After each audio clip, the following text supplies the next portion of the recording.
Europe 1, il est 8h48. Et c'est l'heure de retrouver Nicolas Canteloup avec Julie.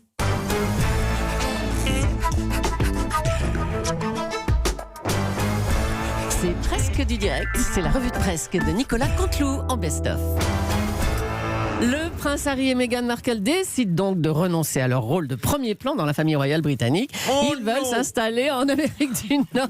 Stéphane Bern, mais vous avez bondi à l'annonce de cette nouvelle. Non. Alors là, ma Julie, je suis colère, je suis chafouin, je suis courroux. Non, Meghan et Harry, vous entendez Ambline? Oh mon Dieu, Meghan et Harry qui démissionnent. Ils démissionnent de leur famille en quelque sorte. Voilà, c'est cela.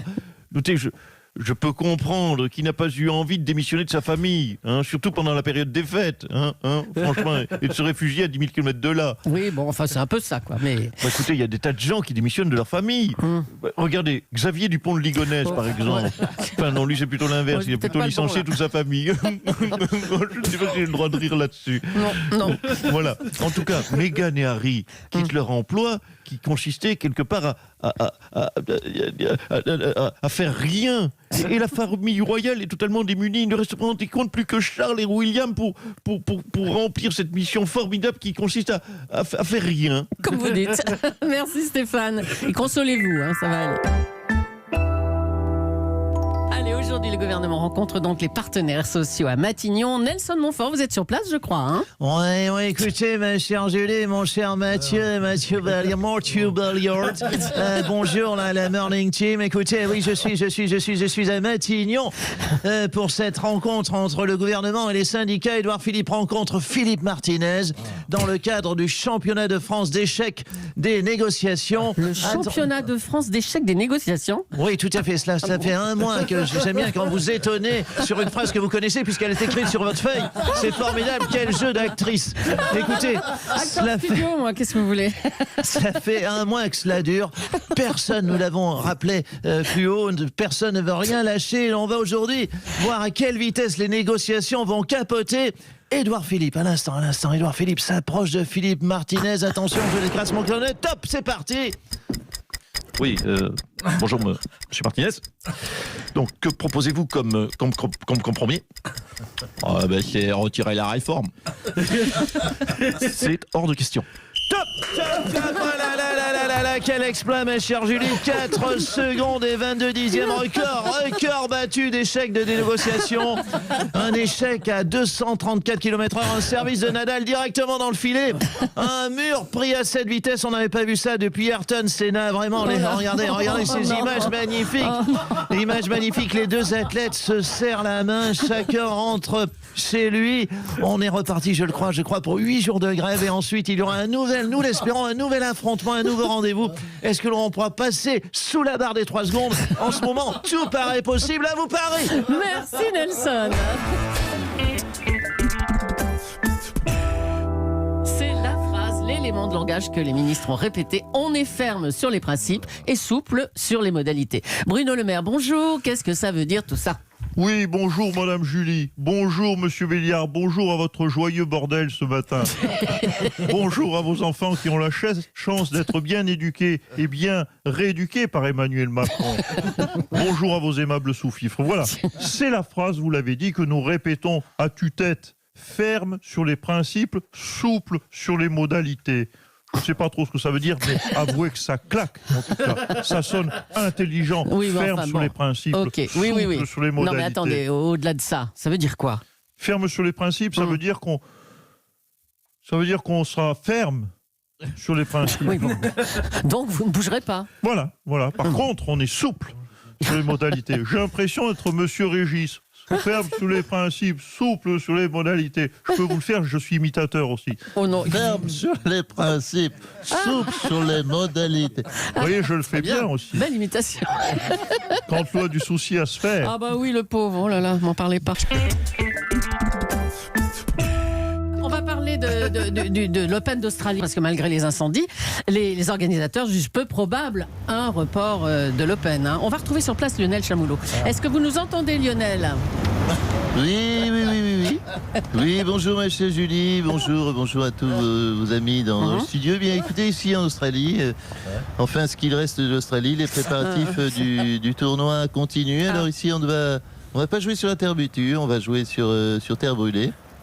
Oui. Terre brûlée. Au vent des landes de pierre.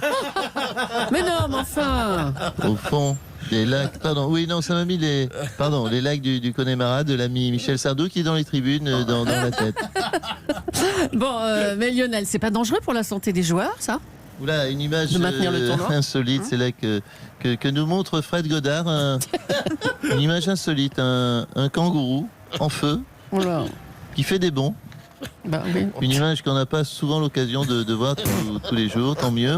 Alors qu'on aperçoit dans les tribunes le Premier ministre australien qui vient fait des vérifier bons, que le tournoi se prépare correctement au lieu de lutter contre les incendies. Ah, tiens, c'est vrai, il est très critiqué, le Premier ministre, là-bas. Notamment parce que malgré les incendies, il continue à nier le réchauffement climatique. Il continue à soutenir les exportations de charbon aussi. Oui, en même temps, du charbon, ici, il n'y a...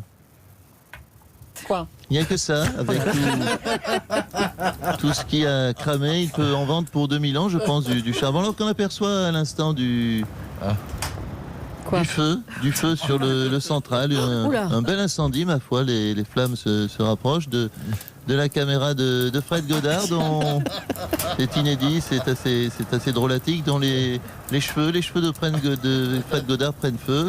Oula. Fred, à l'instant, court partout en hurlant, peut-être l'entendez-vous. Une image sympathique, cadrée par les caméramans de Fred Godard eux-mêmes. Une image qui fera la joie des bêtisiers de Noël prochain, je pense. Mais c'est horrible. Alors que la cabine de presse vient de s'effondrer à cause des flammes.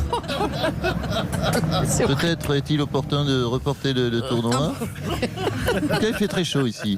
Je ne cache pas qu'il fait très chaud. Je vais peut-être moi-même pas rester puisque mon pantalon est en train de prendre au feu. Oh non, faites quelque chose là, allez. Ça brûle, ça pique. Allez, il faut rentrer, hein, À vous, Lionel. Julie. Allez, merci. Ségolène Royal a révélé sur Facebook que l'exécutif envisageait, je cite, de mettre fin à sa mission d'ambassadrice des pôles si elle continuait ses critiques répétées contre le gouvernement. Oui. Bonjour Ségolène Royal.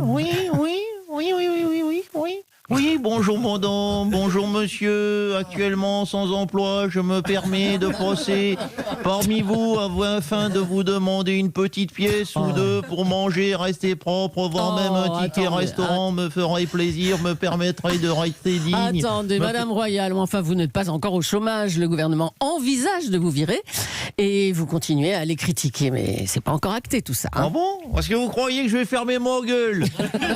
Enfin Julie, on se connaît depuis... on se connaît depuis une paye quand même, depuis longtemps. Hein, donc je le dis, on chiotte Macron, voilà, ça y est, hein, je suis viré, c'est ça? Bon, ok, vous êtes viré. Alors, c'est un peu idiot de faire ça. Hein. Vous avez déclaré dans le Parisien, je ne démissionnerai pas, qu'ils prennent leurs responsabilités. Oui, eh bien j'ai croqué. J'ai croqué. J'ai craqué. Ah oui, j'ai croqué. J'ai craqué. Hein. Croqué. Cela dit, entre avoir un emploi, hein, franchement, entre avoir un emploi et insulter Emmanuel Macron toute la journée, vous savez, le choix est quand même vite fait. Et puis bon, c'était une mission bénévole. Donc je ne vous cache pas que le manque à gagner ne va pas être délirant dans l'Iran. Hein. Le bénévolat, ça ne nourrit pas son homme ni sa femme non plus. Bon, allez. Et maintenant que vous avez du temps libre, alors vous allez faire Vous quoi? êtes bénévole, monsieur Cabrol? À mes heures. Bon, qu'est-ce que vous allez faire maintenant que vous êtes délivré, libéré? Mais écoutez, je ne sais pas.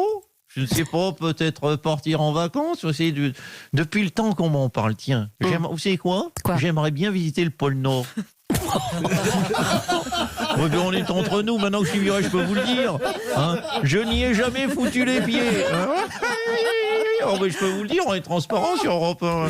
Alors, il paraît que c'est magnifique, le pôle Nord. Il paraît que c'est en danger, en plus, comme réponse.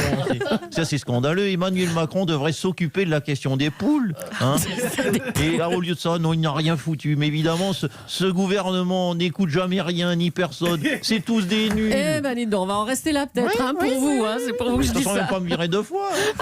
À bientôt, Madame Royal. Nicolas Canteloup, la revue de presse qu'à retrouver sur europe1.fr, bien sûr.